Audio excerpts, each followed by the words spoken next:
네, 우리 함께 역대하 7장 11절로 18절 말씀 함께 보셨습니다. 예, 바로 이 말씀대로 우리 주님께서 특별히 역대하 우리 7장 14절 말씀대로 우리에게 행하심을 믿습니다. 예, 여러분 한 해도 수고 많으셨습니다. 예, 여기까지 살아남으신 것을 축하드립니다. 네, 주님께서 우리의 믿음을 굳세게 해주셔서 우리가 살아남을 수 있었습니다.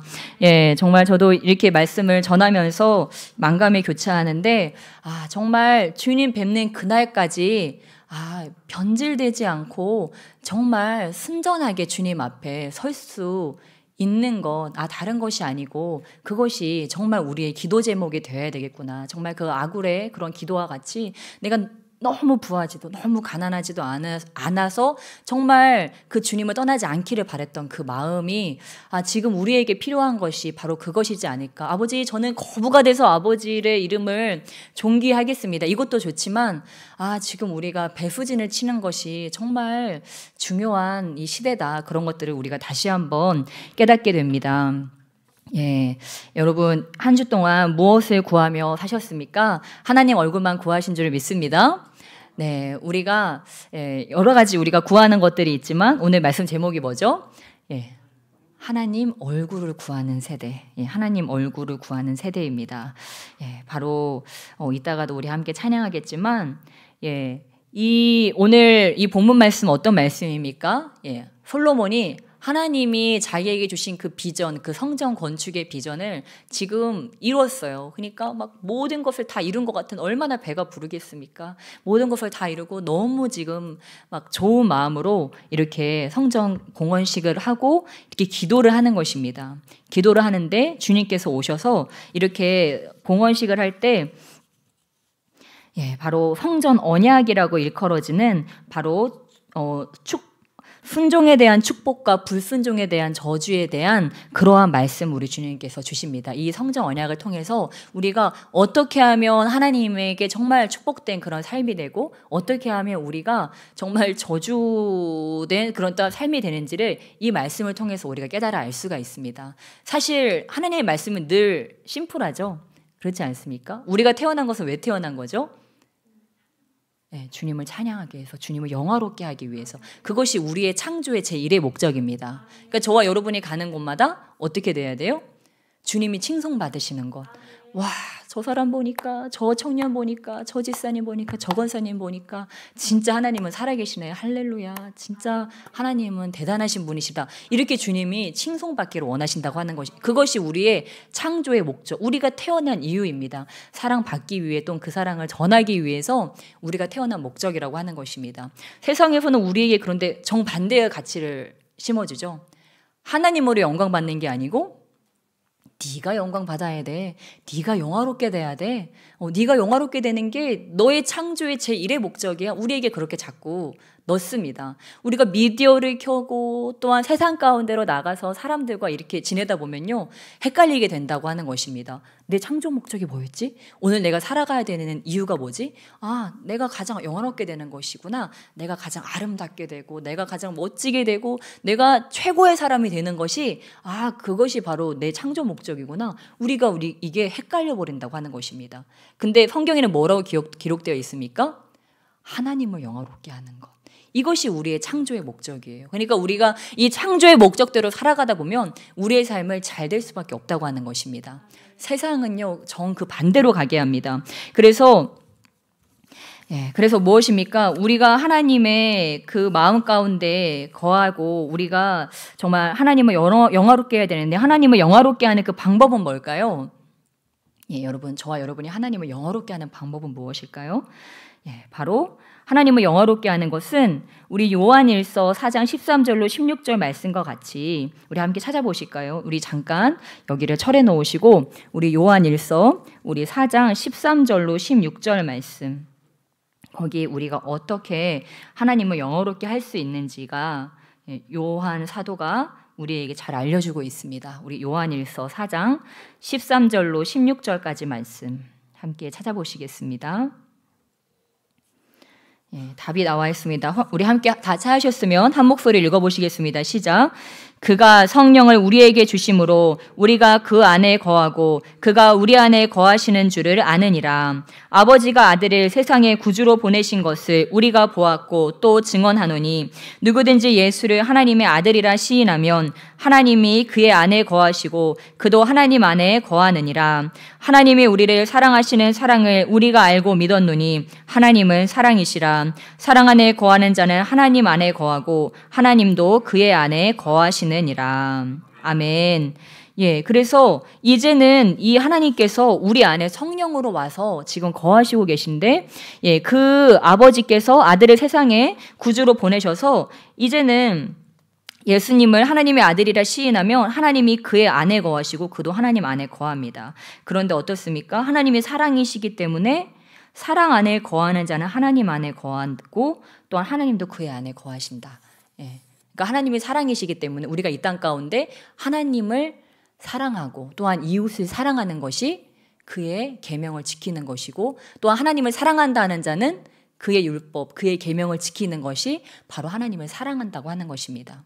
무엇입니까? 하나님을 영화롭게 한다고 하는 것은 성령으로 하나님의 사랑 안에 거하고 그 사랑을 실천하는 것이라고 하는 것입니다. 그리고 하나님의 사랑을 실천하는 것은 곧 하나님의 말씀대로 사는 것, 하나님의 말씀을 따라 사는 것, 하나님의 말씀에 순종해 사는 것이 그것이 바로 하나님을 사랑하는 것이라고 하는 것입니다. 그러니까 하나님 저는 주님을 사랑해요 하면서 우리가 말씀과는 정반대의 삶을 살아간다고 하면 그것은 하나님을 사랑하는 것이 아니다. 그러면 우리가 주님의 말씀 가운데로 돌아가서 그 말씀에 순종하며 사는 것이 그것이 하나님이 보실 때는 그것이 하나님을 사랑하는 것이다.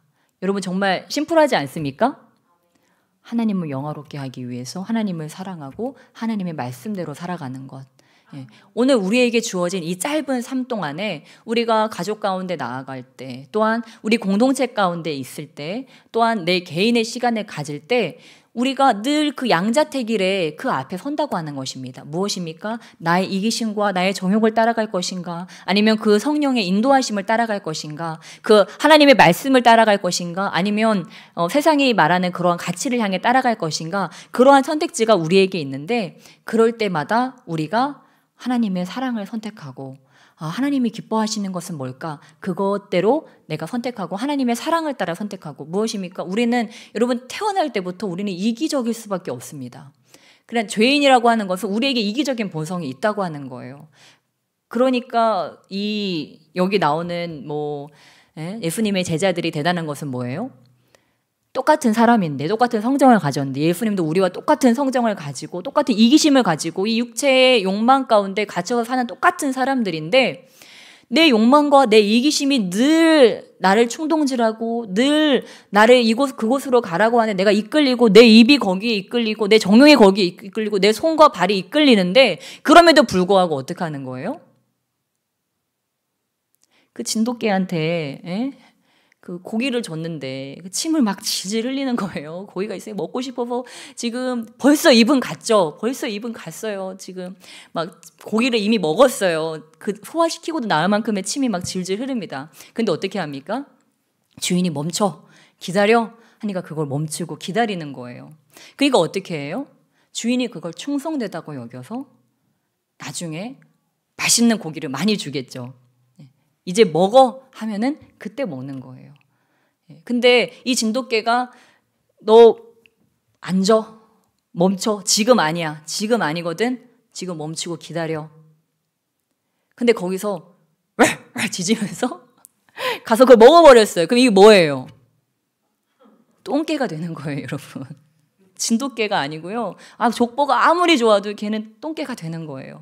근데 그 진돗개가 되는 것은 그런 주인을 향한 그런 충성심과 그 명석한 그 두뇌로 내가 이걸 참으면 주인이 나에게 더 좋은 걸 주신다는 것을 믿음으로 그걸 참고 기다리는 거예요. 그러니까 저와 여러분은 어리석은 똥개가 아니고 정말 혈통 있는 지혜로운 그런 진돗개가 되어서 정말 지금 내 눈앞에 있는 이 고기 덩어리, 지금 막 침이 나오죠. 이거 빨리 먹어야 될 것 같고 지금 내가 이미 내 배는 너무 고프고 너무 맛있어 보이는데 이 다음에 내가 이것을 충성되이 내가 주님의 명령에 내 주인의 명령에 충성되이 잘 해서 이 정욕적인 거를 참고 내가 하나님을 선택하고 하나님의 말을 선택하고 하나님의 사랑을 선택하고 하나님의 손과 발을 선택해서 내가 행할 때 어떻습니까? 주인이 너는 진짜 명견이다. 죄송합니다. 예, 이 재미가 없으면 밤에 여러분 설교가 들리십니까? 얼마나 고단하세요. 예, 자극적인 설교. 아무튼 예, 이렇게 인정을 받으니까 나중에 그 진돗개는 어때요? 이런 잡종견들이 먹는 식사랑은 전혀 다른 식사를 하게 되는 거예요, 여러분. 그러니까 우리는요, 우리가 다윗과 같이 주님께 우리의 충성심을 입증하고 있는 과정이라고 하는 것입니다. 우리가요, 별로 다를 게 없어요. 우리가 주님이 없으면 짐승하고 별로 다를 게 없는데, 우리가 짐승과 다른 것은 무엇입니까? 우리의 육체의 정욕을 제어할 수 있다고 하는 것. 그리고 하나님을 예배할 수 있다고 하는 것. 만약에 저와 여러분이 이런 개를 봤다. 그는 무엇입니까? 인간보다 나은 개다. 수많은 인간들이 하지 못하고 있는 것을. 네, 여러분, 저희와 짐승의 차이가 바로 그거라고 하는 거예요. 여러분, 짐승들도 얼마나 똑똑합니까? 그들도 제가 가보니까요, 신방 갔는데요, 개가 예배 시간에 안 움직이고 이러고 앉아 있어요. 얼마나 힘듭니까? 근데요, 개도 앉아 있더라고요. 개도 딱 예배하는 내내 집중하고 딱 앉아 있다가 예배가 끝나니까 그제서야 주인한테 꼬리치면서 이렇게 가더라고요. 옆에 계신 분들에게 축복하며 나가시겠습니다. 당신은 정말 뛰어난 존재이십니다. 아멘. 아멘. 예, 여러분, 우리가요, 주님을 알지 못할 때는요, 정말 짐승같이 솔직히 살았잖아요. 그렇죠? 육체의 정욕이 시키면 시키는 대로 말하고, 시키는 대로 행동하고, 손과 발이 그냥 가고, 막 그러지 않았습니까? 근데 이제는 육체의 정욕이 나에게 뭔가를 이렇게 뇌에서 어떤 명령을 내려도 뭐예요? 성령의 인도함을 따라가는 것입니다. 그것이 바로 우리가 그리스도의 제자가 되어서 성령께서 우리 안에 거하셔서 요한일서 4장 우리 13절 말씀과 같이 그의 성령을 우리에게 주심으로 우리가 그 안에 거하고 그가 우리 안에 거하십니다. 무슨 말씀입니까? 우리가 지금 어디 거하고 있어요? 하나님 안에 거하고 하나님께서 우리 안에 거하시는 거예요. 그러니까 우리가 옆에 사람을 볼 때 그냥 이 인간 또 만났네 이렇게 보면 안 된다고 하는 거예요. 이 인간은 어떤 인간이에요? 하나님이 거하시는 성령의 전이라고 하는 것입니다. 옆에 계신 분들을 존경의 눈빛으로 한번 쳐다봐 주시기 바랍니다. 하나님이 거하시는 전이구나. 이분은 하나님이 거하시는 전이구나. 우리가 이렇게 생각을 해야 돼요. 우리가 이거를 알 때 우리의 삶이 달라지고 또한 불신자들도 아직도 저렇게 계몽이 안 돼가지고 이렇게 쳐다보는 것이 아니고 무엇입니까? 그들 안에는 하나님의 영이 있다고 하는 거예요. 하나님의 영이 있어서 반응한다고 하는 것입니다. 그러니까 우리가 우리 안에 성령을 모시고 가면 어떻습니까? 그들이 자기들도 모르는 새에 우리 안에 계신 하나님의 영에 그들의 영에 반응한다고 하는 거예요. 그러니까 우리가 전도하고 싶고 막 제자 삼고 싶잖아요. 그럼 어떻게 하면 돼요? 내가 성령 충만해가지고 가면 그들의 영이 이 하나님의 영에 반응한다고 하는 것입니다. 그러면 그들이 편안함을 느끼고 성령의 임재를 느끼고 성령의 말씀을 느낄 때 그들이 변화되는 것입니다. 하나님께서 우리를 이 땅에서 지금 부르셨습니다. 우리를 이 땅에 찾아오셔서 우리를 부르신 이유는 무엇입니까? 예수님께서 지상명령 내리시고 가셨죠. 제자들에게 마지막 내린 명령이 뭐였어요? 제자 삼아라. 여러분, 제자 삼아라가 예수님의 지상명령이었습니다. 이 땅에서 주님께서 이 땅에 있는 백성들에게 예수님 믿는 자들에게 내린 명령이요. 지상명령이 바로 제자 삼아라. 누구로요? 모든 민족을 대상으로. 모든 민족, 모든 족속을 제자 삼아라. 아버지와 아들과 성령의 이름으로 세례를 주고 그들로 내가 너에게 가르친 것을 그들로 다 가르쳐서 지키게 해라. 주님께서 우리에게 이 명령을 주셨어요. 그러니까 저와 여러분의 제자라는 것은 무엇입니까? 계속 제자 삼아야 된다고 하는 것입니다. 내가 제자가 돼서 나는 예수 그리스도의 제자예요. 이렇게 얘기하는 것이 내가 제자라고 하는 게 아니에요. 내가 예수님의 제자라고 하는 것은 계속해서 제자화 하는 것이 바로 이 제자의 본분이라고 하는 거예요. 예수님의 명령이라고 하는 거예요. 그러니까 우리가 성령 안에서 예배하고 기도하는 결국 하나님을 영화롭게 한다고 하는 것은 무엇입니까? 주님께서 오셔서 우리 안에 오셔서 영광을 받지만 이걸로 끝나서는 안 된다고 하는 것입니다. 고인물은 어떻게 해요? 썩을 수밖에 없어요. 저와 여러분이 예수 그리스도를 전하려는 마음으로 살지 않는다면 저와 여러분은요 썩을 수밖에 없다고 하는 거예요. 예. 그런데 우리가 왜 살아있게 됩니까? 제자화해야 되기 때문에, 이 복음을 전해야 되기 때문에 내가요 악한 말을 하고 싶지만 이 악한 말을 바꾸는 거예요. 내 인상도 바꾸고 나의 삶도 바꾸는 거예요. 내가 내 이기심대로 살아가고 싶고 이기심대로 얘기하고 싶지만 그거를 바꾸는 거예요. 뭘로요? 사랑으로. 왜냐하면 제자화해야 되니까. 그것이 예수님의 명령이기 때문에. 예. 여러분, 저와 여러분에게 하나님께서 이 영혼의 죽음에 이르는 병에 모든 지금 만물이 신음하고 있다고 하는 것입니다. 모든 인류가 그 죽음에 이르는 병에 걸렸다고 하는 거예요. 아담과 하와로부터 온 그 죽음에 이르는 병. 근데 저와 여러분에게 뭐가 있어요? 메디신이 있잖아요. 약이 있잖아요. 이 약을 어떻게 해요? 전해야죠. 나한테 백신이 있는데 그거를 죽지 않을 수 있는 이 백신이 있는데 이거를 전하지 않고 나만 갖고 있다면 좋은 놈이에요? 나쁜 적이에요? 나쁜 니은년인 나쁜 니은노. 그쵸 여러분? 나쁜 사람이죠.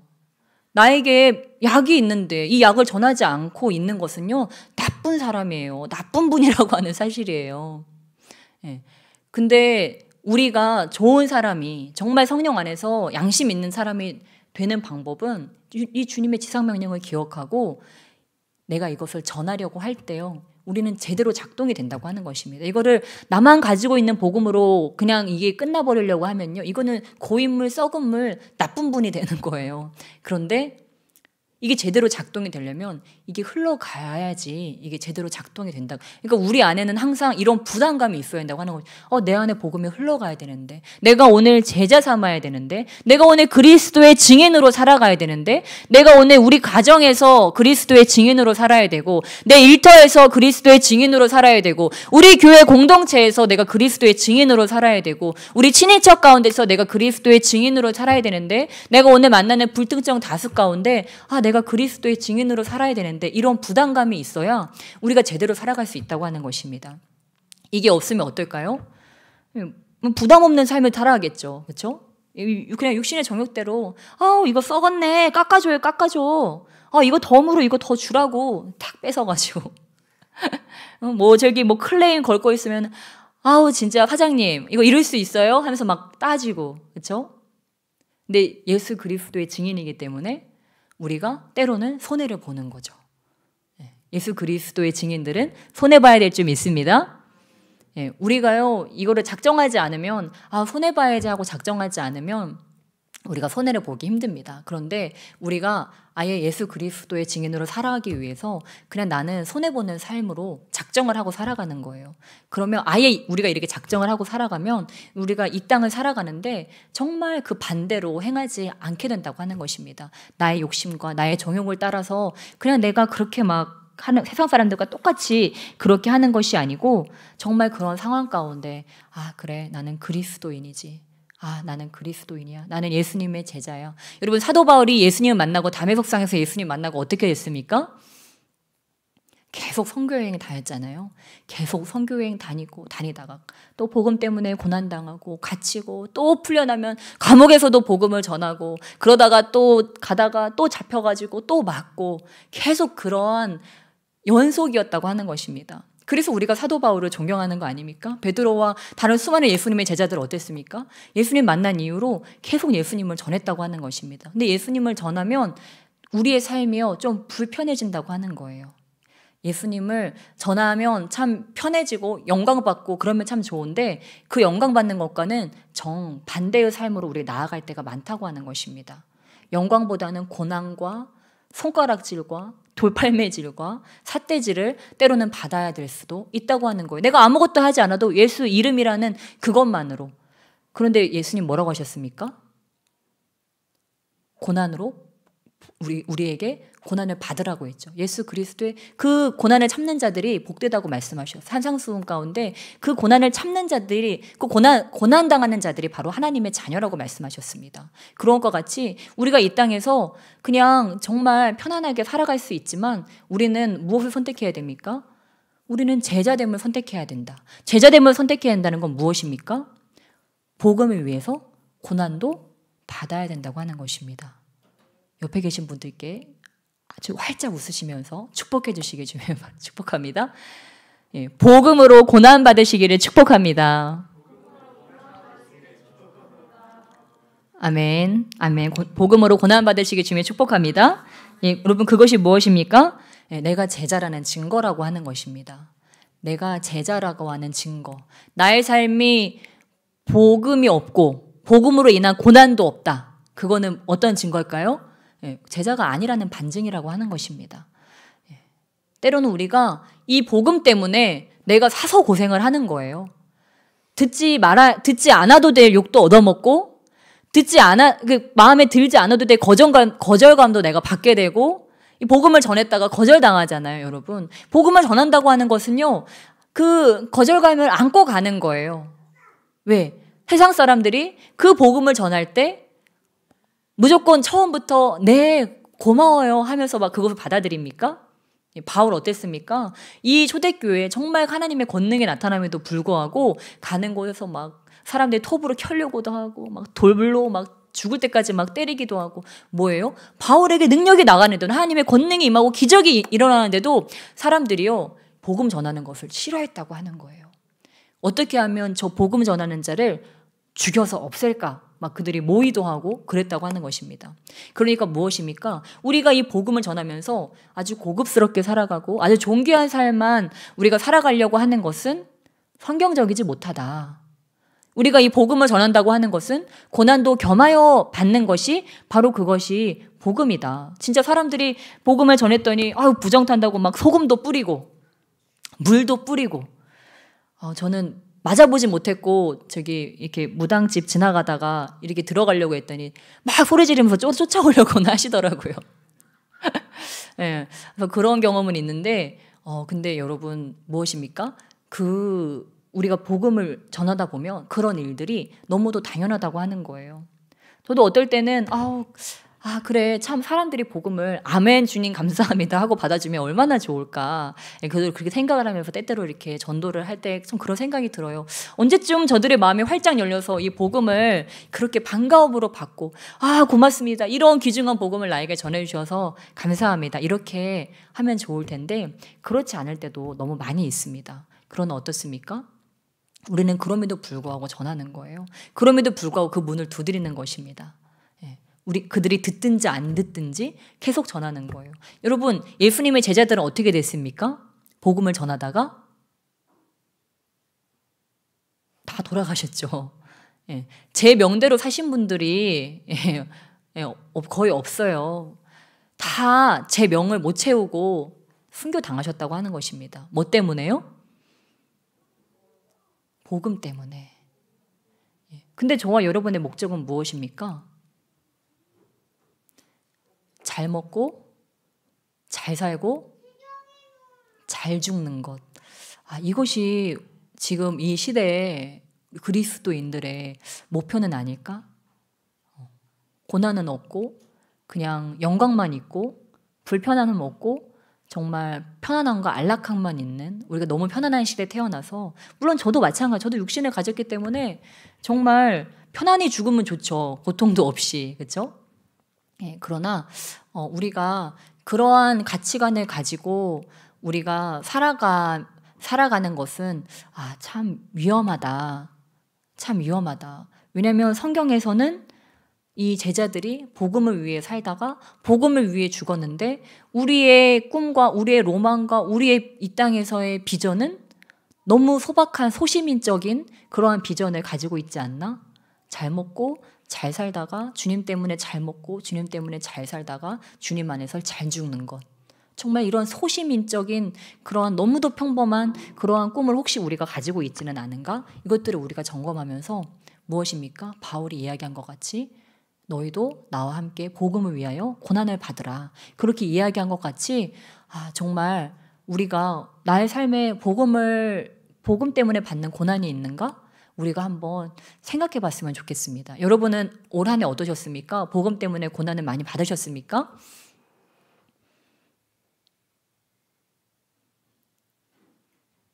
네, 잘 이겨내시길 주님의 축복합니다. 지금도 혹시 고난받고 계십니까? 복음 때문에. 네. 잘 이겨내시길 주님의 축복합니다. 네. 그래서 무엇입니까? 정말 여러분 공격이 너무 셉니다. 정말 이 영적 공격이 너무 세요. 근데 저와 여러분이 알아야 될 것은 이 땅에 정말 아무리 달콤하고 정말 그런 유혹들이 우리에게 찾아와서 우리에게 우리의 신앙심을 없애고 정말 우리가 하나님으로부터 분리되도록 우리를 유혹할 거예요. 미혹할 거예요. 이 말세에는 정말 그런 음료, 정말 이 만몬 이러한 것들이 우리에게 더 강력하게 나타나서 세상의 쾌락적인 것들 또한 세상의 안일주의, 만모니즘 이런 것들로 우리에게 나타나서 결국 그들이 원하는 것은 무엇일까요? 우리와 하나님이 분리되는 것입니다. 우리와 하나님이 분리되고 우리가 하나님과 분리됐을 때 그들은 우리에게 와서 죽음과 멸망을 가져다 주는 것이 저 악한 것들의 목적이라고 하는 것입니다. 저와 여러분이 하나님의 임재 가운데서 떨어지고 하나님의 존전 가운데서 떨어진다면 무엇입니까? 사단에게 먹히는 것밖에 남아있지 않아요. 그러니까 저와 여러분이 하나님의 임재가 더 이상 그립지 않고 하나님의 임재 없이도 살아갈 수 있고 하나님을 선택하지 않고도 너무 편안하게 잘 살아가고 있다면 지금 내 생명은 풍전등화다. 후 불면 그냥 꺼져버리는 풍전등화다. 큰 불은 어떻습니까? 여러분 아주 큰 불은요. 아무리 걷다가 물을 붓고 뭐 소방대원이 와서 물을 부어도요. 산불은요 잡히지 않아요. 엄청나게 큰 불은요. 계속해서 살면서 산을 태우면서 갑니다. 아무리 걷다가 뭘 부어도 그 불을 끌 수가 없어요. 그런데요. 이 작은 불은요. 촛불은 어떻습니까? 박수만 쳐도 그냥 없어져 버려요. 조그만 고난이 오고 조금만 시련이 와도 그냥 꺼져서 없어져 버립니다. 흔적도 없이. 근데 이 시대 가운데 살아가는 우리의 신앙의 불이 어떠한 불인가? 내 불이 산을 태우는 큰 불인가? 아니면 풍전등화 정말 그 작은 촛불인가? 하나님을 향한 나의 열정이 정말 꺼져가는 그 촛불인가? 아니면 지금 크게 타오르는 그러한 산불인가를 내가 점검해 봐야 한다고 하는 것입니다. 그래서 남이 맨날 붙여주는 저 교회 위에 저거 있죠. 라이터. 교회 와서 불 하나 딱 붙여가지고 이거 꺼지면 안 되는데. 요거 겨우 숨 쉬었다가 그러고 이제 집에 가지고 꺼져버렸네. 어떡하지? 교회로 가자, 교회로. 이러면서 주님의 임재 찾아다니는 것이 아니고 어떻습니까? 우리가 어떠한 자들이 돼야 돼요? 우리 산불이 돼야죠. 산불 지르는 자들이 돼야 되죠. 옆에 계신 분들께 함께 축복하며 나가시겠습니다. 당신은 큰 불입니다.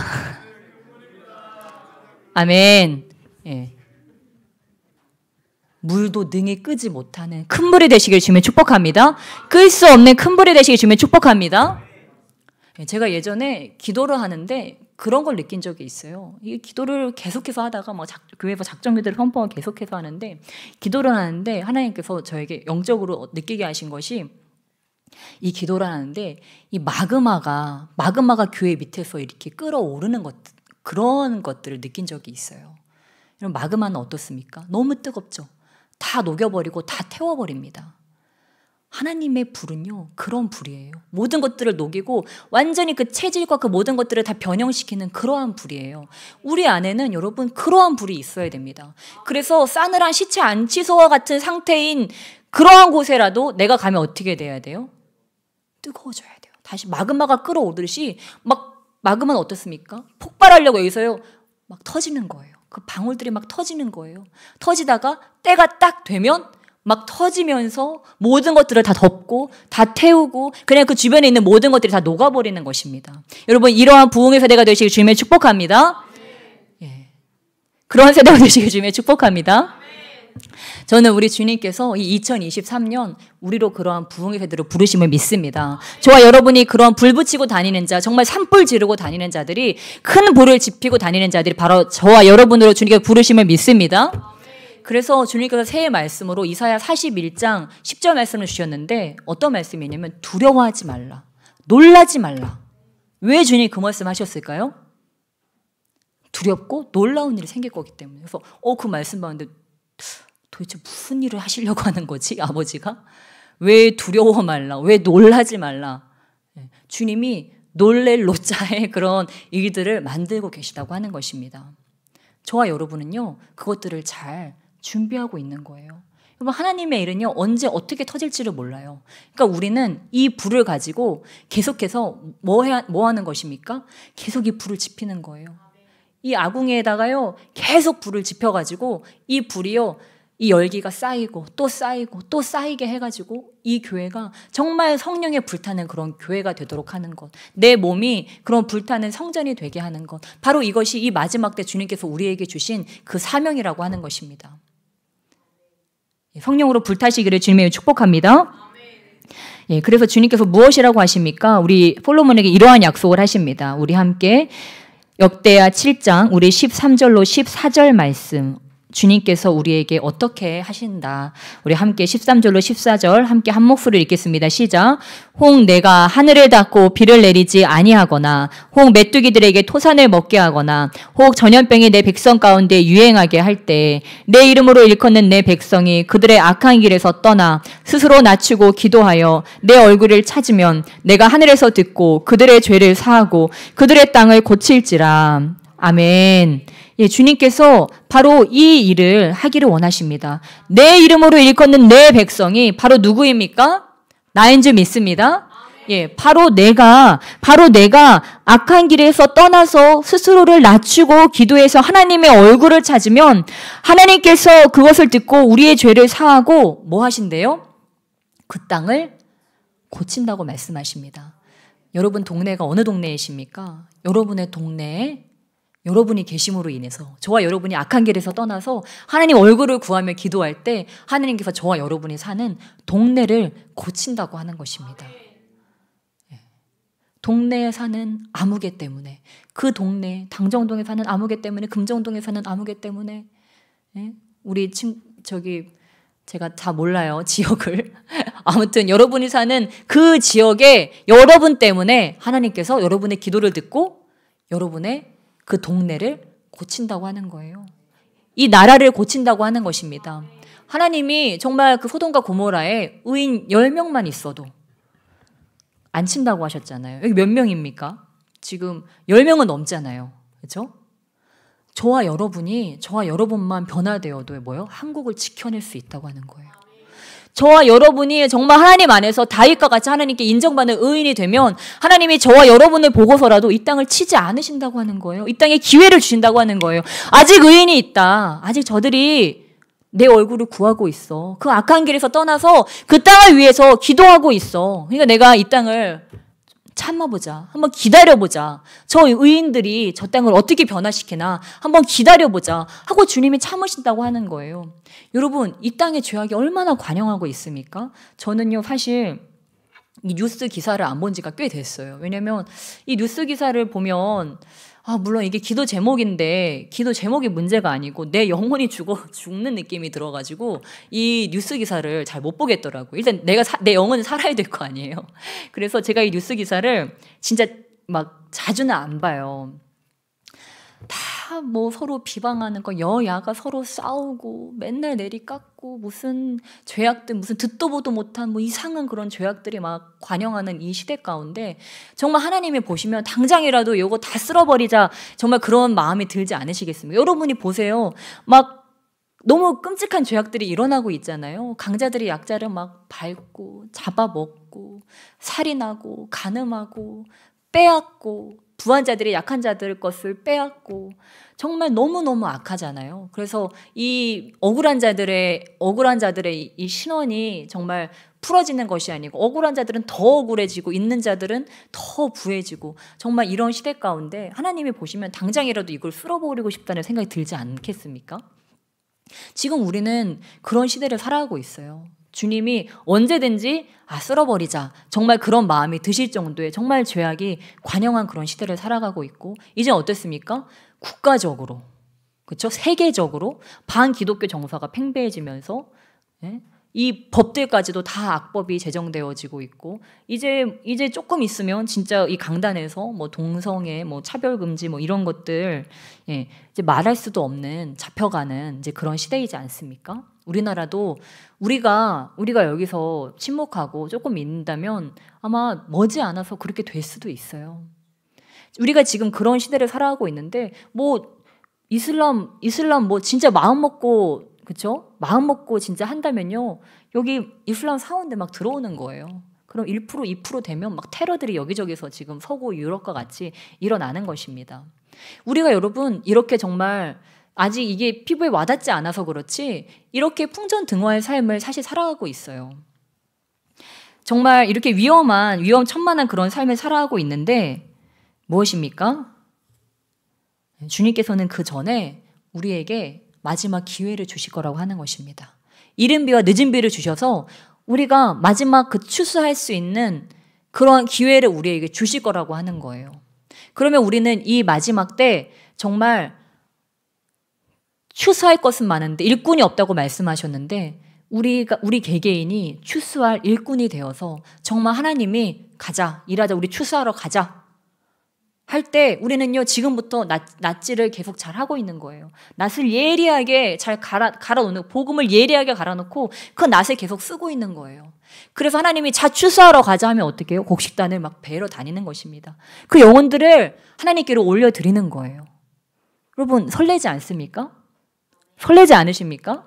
주님이요 그걸 위해서 우리를 부르셨어요. 이 마지막 때 추수를 위해서 우리를 부르셨다고 하는 것입니다. 여러분 마지막 때가 아직 오지 않았다고요? 바울의 때 바울이 뭐라고 했습니까? 예수님 뭐라고 하셨어요? 이 세대가 가기 전에 내가 오는 것을 너희가 볼 자가 있을 것이다. 그렇게 말씀하셨어요. 바울도요 주님이 내일 오실 것처럼 그렇게 일했어요. 여러분 그런데요 그건 절대 오바가 아니에요. 그건 사실이에요. 왜냐면 저와 여러분은 유한한 인생이기 때문에 우리 모두의 종말은 이미 우리 코앞에 다가왔기 때문이에요. 여기 지금 우리가 태어난 날에 있지만 이 중에 누가 간다고 하는 날은 아무도 정해진 게 없어요. 누가 몇 날 몇 시에 갈지 아무도 몰라요. 종말이 내가 알지 못하는 때에 내 세대는 이미 가고 있다고 하는 거예요. 나의 종말이 이미 나에게 다가왔다고 하는 것입니다. 세상의 종말이 무슨 필요입니까? 내 종말이 이미 내 앞에 다가왔는데 저와 여러분의 종말이 이미 다가왔는데 그것이 세상의 종말이 아니겠습니까? 물론 성경의 언약 말씀된 그 시대적인 종말이 올 거예요. 그러나 무엇입니까? 이 땅에 있는 모든 자들은 그 세대의 주님을 보게 될 것이라고 하는 것입니다. 그러니까 무엇입니까? 우리의 마지막은 이미 우리 앞에 도래했다고 하는 거예요. 그러니까 우리가 아직 종말은 아니잖아. 주님 언젠가 오시겠지. 이러고 있을 때가 아니라고 하는 거예요. 나의 종말은 이미 나에게 다가왔고 내 때는 이미 다 찼다. 예수님의 때가 다 찬 것과 같이 나의 종말과 내 때가 이미 다 되었다는 것을 우리가 깨달아야 한다고 하는 거예요. 그래서 나의 종말을 준비하는 거예요. 이 세대가 가기 전에 나의 세대가 가기 전에 주님 만날 날을 우리가 준비하면서 가는 것입니다. 그러한 지혜로운 그 기름등불을 준비한 처녀가 되시길 주님의 축복합니다. 신랑이 오셨을 때 정말 이 기름을 잘 가지고 있다가 이 성령의 부음을 내가 잘 가지고 있다가 신랑이 오셨을 때 그 신랑을 맞이할 수 있는 신랑은 왜 옵니까 여러분? 신랑은 왜 오세요? 신부를 취하려고 오시죠. 신부는 무엇입니까? 교회입니다. 하나님은요 예수님은 주님의 그 자녀들을 모으고 계시다고 하는 거예요.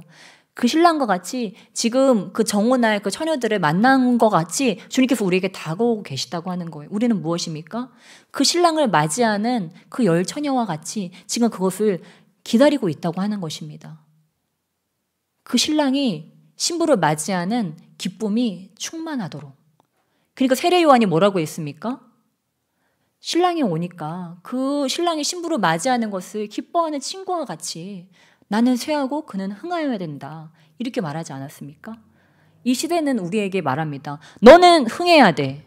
너는 어찌됐든지 흥해야 돼. 이렇게 우리에게 계속해서 얘기하면서 그런 어떻게 하면 우리가 흥할 수 있는지, 어떻게 하면 우리 육신의 쾌락으로 가득 채울 수 있는지, 어떻게 하면 우리가 세상의 안락함을 추구할 수 있을지 여러 가지 지혜를 우리에게 갖다 줍니다. 그래. 이렇게 내가 흥해야 되는구나. 이런 방식으로 흥하고 그래. 이렇게 이게 흥하는 거구나. 우리는 그렇게 속고 있어요. 하지만 그게 아니라고 하는 것입니다. 세례 요한이 말한 것과 같이 우리는 쇠하고 예수님은 흥하셔야 될 줄 믿습니다. 우리 옆에 계신 분들께 축복하시며 나가시겠습니다. 당신은 쇠하고 예수님만 흥하시게 주며 축복합니다. 아멘.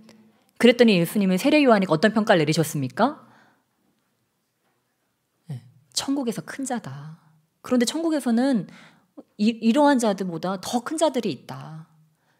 저와 여러분은요, 이 땅에서 큰 자가 되는 것이 목적이 아니고 천국에서 큰 자가 되어야 될 줄 믿습니다.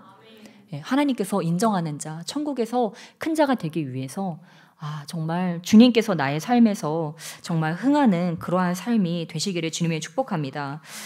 그래서 우리가 정말 기억해야 될 것, 우리 하나님께서 다윗에게 어떠한 언약을 하셨는지, 우리 정말 다윗 같은 세대를 우리에게 일으키실 텐데 우리 함께 다시 한번 읽으시며 나가시겠습니다. 역대하 우리 7장 우리 16절로 17절 말씀, 우리 16절로 17절 말씀, 하나님께서 다윗에게 어떠한 언약을 주셨나 우리 함께 한 목소리로 읽겠습니다. 시작. 이는 내가 이미 이 성전을 택하고 거룩하게 하여 내 이름을 여기에 영원히 있게 하였음이라. 내 눈과 내 마음이 항상 여기에 있으리라. 내가 만일 내 앞에서 행하기를 내 아버지 다윗이 행한 것과 같이 하여 내가 내게 명령한 모든 것을 행하여 내 율례와 법규를 지키면, 계속 18절 읽겠습니다. 시작.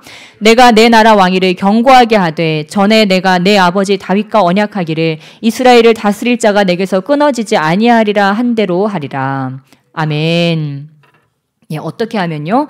내 아버지 다윗이 행한 것과 같이 하여 내가 내게 명령한 모든 것을 행하면, 주님이 이렇게 다윗에게 해준 언약을 솔로몬에게도 그대로 해준다고 약속하셨습니다. 여러분, 솔직히 말해서 다윗이 완전한 의인이었습니까? 그렇지 않죠. 우리가 볼 때 참 다윗의 삶을 보면서 은혜스럽지 않습니까? 이럼에도 불구하고, 이랬음에도 불구하고 하나님은 그의 회개를 들으시고 그를 용납하시고 그에게 영원한 왕권을 허락하셨어요. 그리고 다윗에 대해서 정말 그 이새의 싹에서 나올 정말 그 예수 그리스도의 족보를 다윗의 족보로 완성시키셨어요. 우리가 이것을 볼 때 무엇을 깨달을 수 있습니까? 그러니까 솔로몬에게 네가 100% 완전한 의인이 돼야 돼, 이런 얘기를 한 것이 아니라고 하는 것입니다. 우리도요, 다윗처럼 실수하고 때로는 실패한 것처럼 정말 너무도 삶에 큰 오점을 남기는 것 같은 그러한 시절이 우리에게 있을 수도 있다고 하는 거예요. 근데 다윗은 어땠습니까? 참된 회개를 했다고 하는 것입니다. 참된 회개와 완전한 돌이킴으로 인해서 여전히 그가 범죄했음에도 불구하고 하나님께서 그를 받으셨다고 하는 거예요. 그리고 그에게 한 그 언약을 촛대로 옮겨버리는 것이 아니고 그에게 한 그 언약을 여전히 유효하게 만드셨다고 하는 거예요. 뭐 때문에요? 다윗의 충성심 때문에, 그의 삶의 면면이 흐르는 하나님을 향한 그의 강한 충성심을, 또한 그의 완전한, 그의 참된 그 회개를 주님께서 받으셨다고 하는 겁니다. 저도 이 신앙생활을 하면서 느끼는 것은 참 그거예요. 누구나 실수하고 누구나 실패하고 때로는 하나님을 향해서 배반하기도 하고 배교하기도 하는데, 우리 인간은 근데 한 가지가 달라지더라고요. 무엇일까요? 참된 회개. 참된 회개를 하는 자는요, 7번을 거꾸로져도 다시 일어날 수가 있어요. 그런데 그 참된 회개를 할 수 없는 자는요, 아무리 하나님이 기회를 주셔도 다시 일어날 수가 없어요. 그러니까 저와 여러분에게 정말 중요한 것은 무엇일까요? 죄를 깨닫는 것. 정말 죄를 깨닫고 늘 조심하는 마음으로 살아가는 것. 아버지, 혹시 내가 아직 회개되지 않은 죄가 있지는 않습니까? 내가 아버지를, 성령을 정말 근심케 하고 있는 부분이 지금 뭐가 있습니까, 아버지? 그것을요, 주님 앞에 스캔을 받는 거예요. 그걸 받으면서 어때요? 그거를 고쳐나가는 거예요.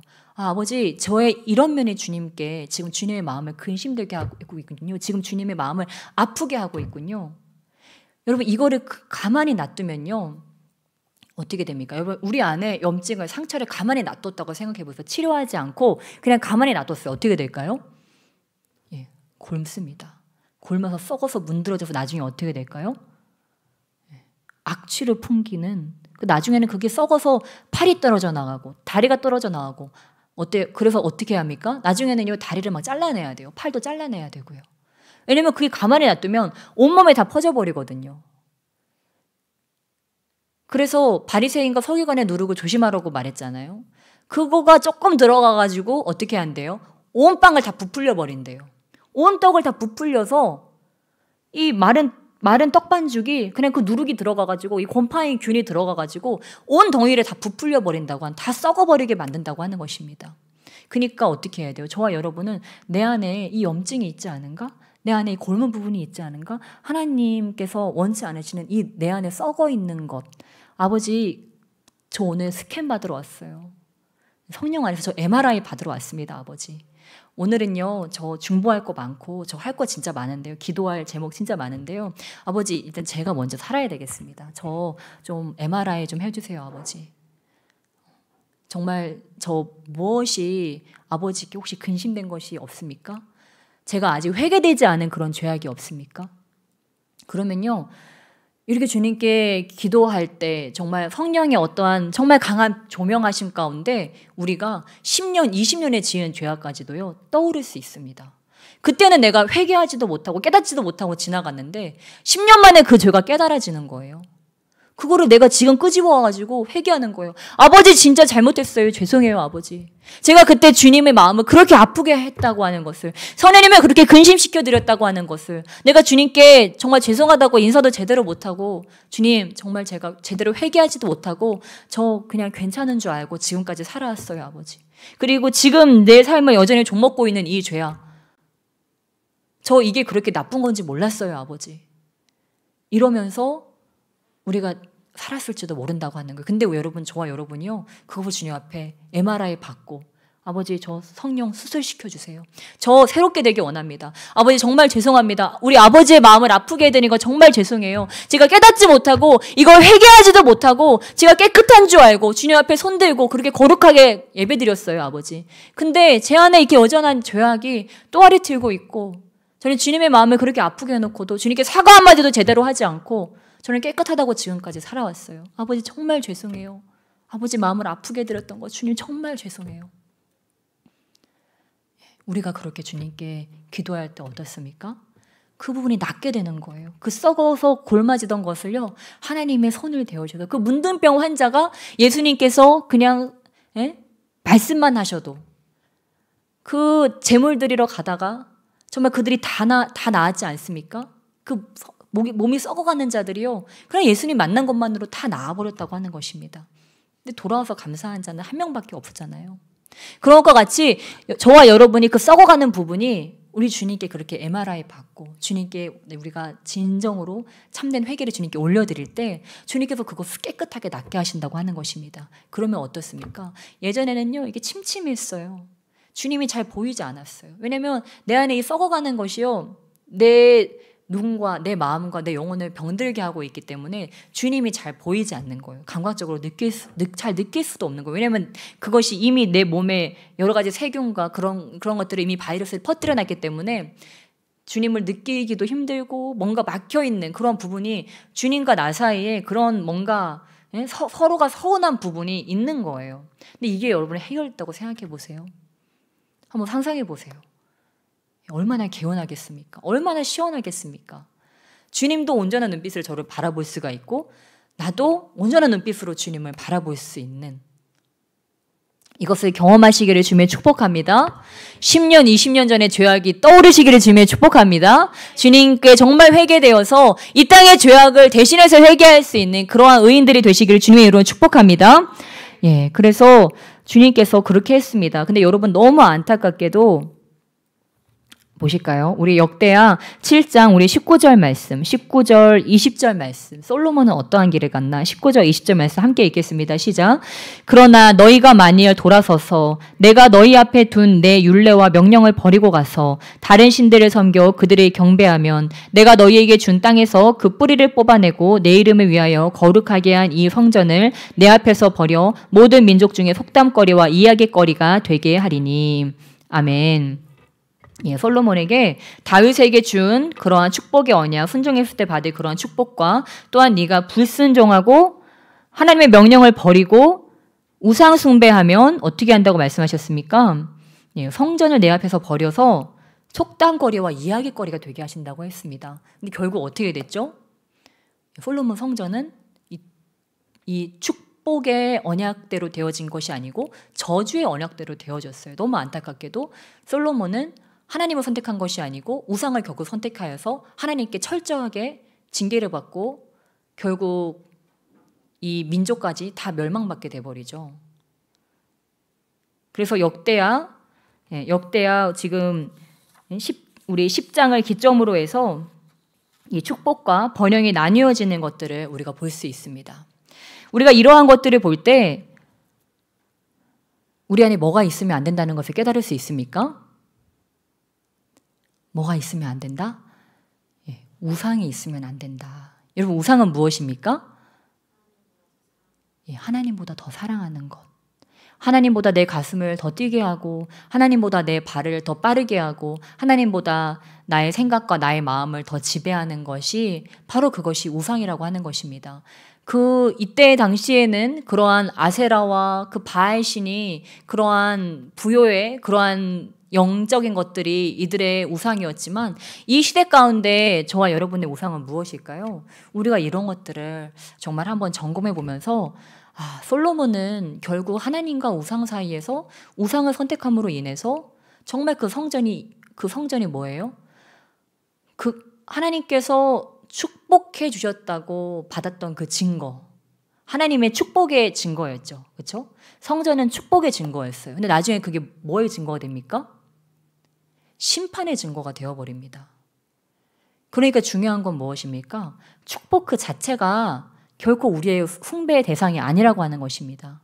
나 큰 교회 들어갔어. 나 큰 회사 입성했어. 내 자녀 이렇게 잘 됐어. 자, 우리 집 봐봐. 우리 가문 봐봐. 이렇게 잘 됐잖아. 이것이 우리의 숭배의 대상이 아니라고 하는 것입니다. 그러면 우리의 숭배의 대상은 오직 하나님 얼굴.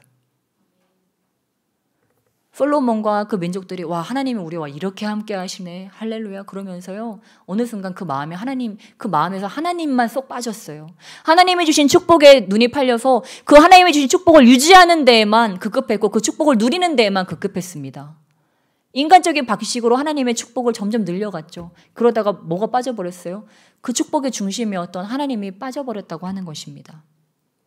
우리에게 하나님께서 축복을 주십니다. 그러면 우리는요, 그 축복을 막 관리해야 돼요. 막 교회도 관리해야 되고, 내 가족들도 관리해야 되고, 나의 재산도 관리해야 되고, 내 건강과 내 직장도 막 관리해야 되고, 그러다가 뭐가 사라져버리는 거예요? 하나님이 사라져버릴 수도 있다고 하는 것입니다. 그럼 우리는 어떻게 해야 됩니까? 하나님의 축복을 주실수록 하나님 얼굴만 더 구하는 거예요. 날마다 자기를 부인하면서, 아버지, 주님은 저에게 이러한 축복을 주셨어요. 저에게 이렇게 금으로 다 바른 이런 성전을 저에게 주셨어요. 근데 아버지, 주님 없으면 이거 아무것도 아닙니다. 주님께서 저에게 이런 자녀를 주셨어요. 주님이 저에게 이렇게 귀중한 교회를 주셨어요. 주님이 저에게 이렇게 귀중한 직장을 주셨어요. 이러한 남편을 주셨어요. 이런 아내를 주셨어요. 이러한 내가 사랑하는 어떠한 정말 아름다운 축복의 산물을 주님이 주셨습니다. 근데요, 아버지, 주님 없으면요, 이거 아무것도 아니에요. 이거를 우리가 계속 시인하는 거예요. 계속 고백하는 거예요. 주님 없으면 이거 아무것도 아니에요. 휴지 조각입니다. 계속 그렇게 주님 앞에 고백하고 그거를 부인하는 거예요. 아버지, 이거 너무 좋아요. 아버지, 정말 최고예요. 아버지, 저에게 이런 축복을 주시다니. 주님, 너무 좋네요. 아버지. 이러는 것이 아니고 이걸 계속 부인하는 것입니다. 아버지, 이 축복 아무것도 아닙니다. 아버지 없으면 아무것도 아닙니다. 저는 주님의 얼굴만 필요합니다. 주님만이 필요합니다. 계속 우리가 이렇게 주님 앞에 시인하고 고백하며 나갈 때 무엇입니까? 그것들을 유지할 수 있는 힘이, 그것들을 관리할 수 있는 힘이 그때에서야 비로소 주님께서 그것을 주신다고 하는 것입니다. 이 시대 가운데 정말 많은 사람들이 그 많은 축복 가운데 하나님을 떠나고, 우리 또한 한국교회도 그 많은 축복 가운데 정말 우리도 배부른 정말 이게 자꾸 천박한 말이 나가려고 해서 아무튼 배부른 뭐처럼 자꾸 되려고 하고 있습니다. 우리는 어떠한 자가 되어야 될까요? 내가 토한 것은 다시 되돌아보지 않는 거예요. 내가 지었던 죄악을 다시 되돌아보지 않는 것입니다. 뒤돌아서는 거예요. 아버지, 저 이런 죄 졌는데요. 여러분, 죄는요, 여기 이곳에 있는 저 여러분 다 죄를 지어요. 차이는 한 가지예요. 어떠한 자는요, 그 죄를 토하고 또 먹고 토하고 또 먹고 그래요. 생각해보면 얼마나 비유상합니까? 여러분, 할 수 있겠어요? 그 짓을 우리가 할 수 있다고 하는 것입니다. 뭡니까? 내가 아버지 이거 진짜 아니에요. 메스꺼워요 하면서 막 토했어요. 근데 아버지 이거 너무 맛있어요 하면서 그 토한 걸 내가 또 먹고 있다고 하는 거예요. 주님이 막 진주를 주셨어요. 예배 때 막 새로운 기름 부음과 좋은 것들을 줬어요. 근데 내가 뒷발로 그거를 막 다 발로 밟고 다시 더럽게 만들어 버린다고 하는 것입니다. 그럼 우리 어떻게 살아야 됩니까? 내가 토했어요. 토설했어요. 아버지, 제가 이러한 죄악들 진짜 이거 짓고 싶지 않았는데 아버지 이러한 죄악 제가 졌습니다. 그 다음 어떻게 하는 것입니까? 아버지, 근데요. 아버지 아시죠? 저 너무 약한 거 아시죠? 전요 이렇게 해놓고요. 또 가서 또 그 짓을 할 수도 있어요. 또 저는 또 그렇게 말하고 또 그렇게 행동하고 저는 충분히 그럴 수 있어요. 근데 아버지 저 좀 제발 도와주세요. 이 토한 걸 또 먹지 않도록. 이걸 또 주워 먹지 않도록. 아버지 저를 좀 도와주세요 하면 배수진을 치는 거예요. 제가 아버지와 회의를 하는 겁니다. 아버지 제가 이 죄를 다시 안 지려면 어떻게 해야 될까요, 아버지? 저는요 가망이 없는 것 같아요. 근데 아버지는 아시죠? 제가 이 죄를 다시 안 지려면 어떻게 해야 될까요? 제가 다시 이 실언을 하지 않으려면 어떻게 할까요? 아버지. 그러면서 아버지와 회의를 하는 거예요. 배수진을 치고 아버지와 기도를 하는 것입니다. 그러면서 어떻게 합니까? 우리가 다시 그거를 반복하지 않도록 주님께 간구할 때 주님께서 우리가 그 반복적인 죄악 가운데 들어가지 아니어도 우리를 지키실 줄을 믿습니다. 여러분 정말 이 악하고 음란한 세대입니다. 저와 여러분이 아무리 거룩해지려고 해도요. 이 세상에 그러한 흐름이요. 우리에게 막 넘실넘실 거리면서 우리에게 지금 밀려오고 있습니다. 그리고 정말 우리의 머리가 막 혼미해질 정도로 그렇게 우리를 이렇게 그 세속화의 그 흐름 가운데로 우리를 끌어가고 있습니다. 이러한 때 우리는 정신을 차려서 정말 깨어있는 그러한 귀한 성도님들이 되시기를 주님의 이름으로 축복합니다. 그래서 오늘 하나님께서는 우리에게 솔로몬에게 주신 것과 같이 이런 순종해서 받을 수 있는 축복과 또한 불순종할 때 그 저주를 우리 앞에 주님께서는 똑같이 두셨습니다. 우리는 이러한 때 이 새해를 맞이하면서 우리는 똑같이 말씀 받았습니다. 예, 그러나 정말 저와 여러분은 아버지 올 한 해 제가 순종해야 될 것이 무엇입니까? 아버지 제가 정말 그것을 순종하겠습니다. 이 불 꺼뜨리지 않겠습니다. 아버지 정말 마그마처럼 그런 불 붙이고 다니는 자가 바로 제가 되겠습니다. 그렇게 우리가 주님 앞에 고백하며 주여 나를 정말 이 산을 태우는 불로 삼아 주시옵소서. 그래서 정말 내가 토설한 것들을 되돌아보지 아니하고 배수진을 치고 아버지 그렇게 담대함으로 주님 앞에 나가는 그러한 자가 바로 내가 되게 하여 주시옵소서. 이 죽어가는 세대 아버지 지금 살해당할 그러한 위험에 빠진 이 세대 가운데 그것이 바로 제가 되지 않게 하여 주시고 아버지 저 살해당할 위험에 빠진 주의 백성들 바로 내가 살리는 자가 되게 하여 주시옵소서. 주님 바로 그러한 구조대가 바로 내가 되게 하여 주시옵소서. 우리 그렇게 우리 자신을 주님 앞에 올려드리면서 우리 기도하시며 나가시겠습니다. 우리 잠깐 찬양팀 나오셔서 우리 부흥의 세대에 찬양하시며 우리 기도하시며 나가시겠습니다.